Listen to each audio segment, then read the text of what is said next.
Magandang buhay po muli sa lahat mga tayo po ngayon ay nagbabalik sa isa na namang unboxing. Ano naman po ba itong aking i-unbox? Bibilisan na natin.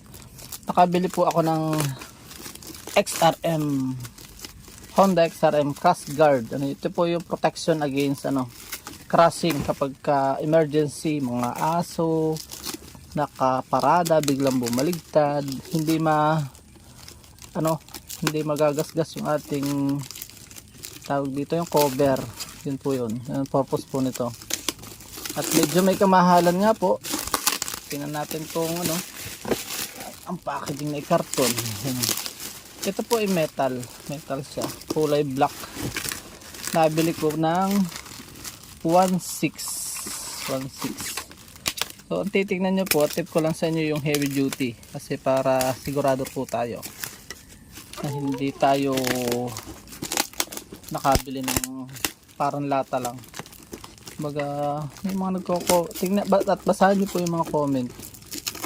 Yung iba nagko-comment na yan, kanya.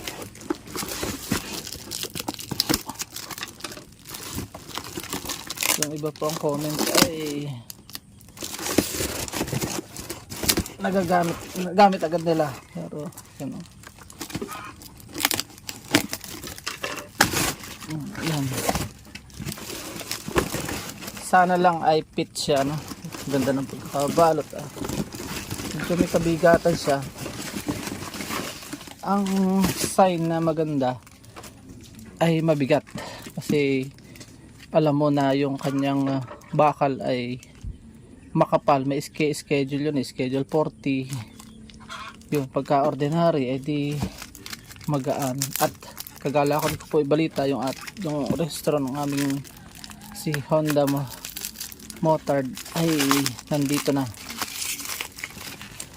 Kukunin ko na lang yung hard copy at inaantay ko na lang yung nauna pong idating yung OR, yung CRI kanina lang, so more than 2 weeks. Hindi pa siya pwede i-travel hanggat wala yung, so antay na ako, inip na ako.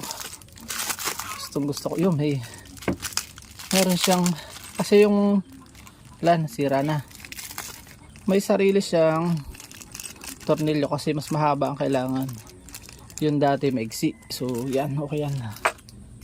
So yun, may accessories na siya. Bubuksan natin. So yan so hindi ko alam kung ikakabit ko na. Sundan nyo lang po yung videos at ating ikakabit po ito sa isang araw. Araw talaga lang, araw. Yung salamat do sa nag-follow ng ating unboxing nung tawag dito ng handguard naman. Ang problema pala, kaya hindi ko may demo sa inyo yung pagkakabit.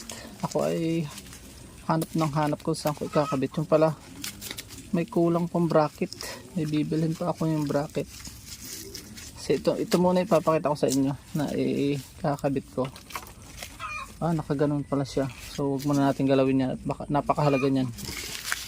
Dito lang tayo para may mapakita ko sa inyo kung ano tsura nya. Ito lang isang side. Yung isang side ay ganun lang naman yan. Mukhang maganda ang pagkapintura para hindi po siya kiskisan. Hindi ko na, for the sake lang ng unboxing papakita ko sa inyo. Yan po siya. Parang meron ding mga tornilyo dito. Ang galing na rin yung packaging niya. Salamat po sa seller. I-search nyo na lang po kung kayo naghahanap ng sa mga online shop. Ganito lang po yan. Ayan, meron siyang tusukan. So sana lang ay maganda siya, maporma siya. Ganyan siya. Tapusin nga natin. Kaya nga unboxing ang kulit. Hindi pa tapusin. So salamat sa lahat sa nagtsatsagang sumuporta sa ating channel. Tayo nagbibigay lang po, hindi tayo nagyayabang, tayo nagbibigay lang ng kaalaman. At sana hoping na ma-monetize na po tayo by this year. Akala nyo lang po yung monetize, hindi pa po tayo monetize. Medyo malaki pa po yung watch hour na kailangan. Sabi nung mga iba, nag-a-adjust daw sila. Sana naman. Minsan kasi po ang pagbili ng online IO, minsan ay most of the time ay may malas din, may sorti-sortihan. Kaya hindi ako basta-basta mag-recommend po sa mga shop.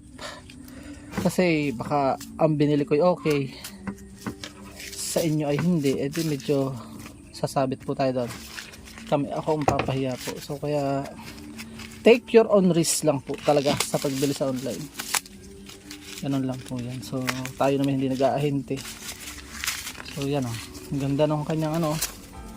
Ang bagal mag-unbox. Ang ganda ng pagkakaano ng dyaryo eh. So yan oh. So yan.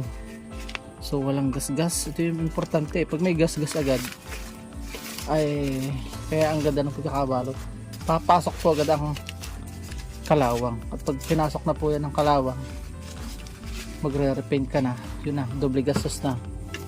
Yun pinagmamalaki niya kaya medyo ganun kamahal. Yung painting ay hindi pangkaraniwan. Napakaganda po pagkaganon. Yung iba pahid-pahid lang siguro. Yan o. O yan o. Medyo may kabigatan lang siya.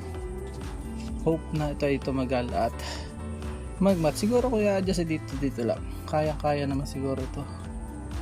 May guide naman siya doon sa mats doon sa ating motor na XRM Motard FI. Yan o. Ito yung po protection niya yung sungot ba dito po. Yan o. Papaganyan. So hope baligtad pala yan o. Nabigyan ko po kayo ng idea sa XRM Motard. Maraming po salamat, paalam and God bless. Nasa muli po nating informative videos.